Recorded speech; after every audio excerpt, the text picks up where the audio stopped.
Hi guys, welcome back to my channel Shweta's world of ideas. నేను mushrooms తీసుకున్నాండి. మనం mushroom pulao నా స్టైల్లో ఎలా చేస్తానో చూపిస్తాను మీకు. ఫస్ట్ మష్రూమ్స్ని మంచిగా వాష్ చేసి దానిపైన ఉన్న లేయర్ని తీసేయండి. తీసేసిన తర్వాత కొంచెం ఆయిల్ వేసుకొని, అంటే మనకి ఎంత ఆయిల్ కావాలంటే అంత, రైస్ని బట్టి ఆయిల్ అనేది వేసుకొని అందులో కొన్ని మసాలాలు, యాలకులు, ఇలాచీలు, గరం మసాలాలన్నీ వేసుకొని అందులో ఉల్లిగడ్డ, పచ్చిమిర్చి వేసి కొంచెం వేగనిచ్చిన తర్వాత పసుపు, కొంచెం కారం, కొంచెం అల్లం వేసి మంచిగా వేగనించాలండి. మంచిగా వేగిన తర్వాత ఈ మసాలాలు ఏవైతే ఉన్నాయో మనం ఆల్రెడీ గ్రైండ్ చేసుకున్న పొడి ఉంటుంది కదా, మసాలా పొడి ఇంట్లో, అది వేసుకున్నాను. వేసిన తర్వాత కొంచెం కొత్తిమీర వేసేసాను.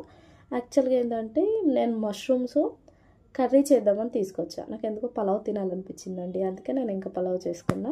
ఆల్రెడీ ముందు కట్ చేసుకున్న మష్రూమ్స్ ఉన్నాయి, సో అవి వేసేసానండి. నేను కొంచెం పెరుగు, టమాటో వేసి మంచిగా కలిపాను అవి మగ్గే వరకు. దాని తర్వాత మనం ఎంతైతే అమౌంట్ ఆఫ్ రైస్ వేసుకోవాలో అంత అమౌంట్ ఆఫ్ రైస్ వేసుకొని దానికి సరిపడా వాటర్ వేసుకొని కుక్కర్ మూత పెట్టేశాను. నేను కుక్కర్లో చేసుకోవచ్చు, నార్మల్గా చేసినా కానీ ఏం కాదు. ఇంక ఇలా మష్రూమ్ పలావ్ అయితే కంప్లీట్ అయిపోయిందండి. Thanks for watching.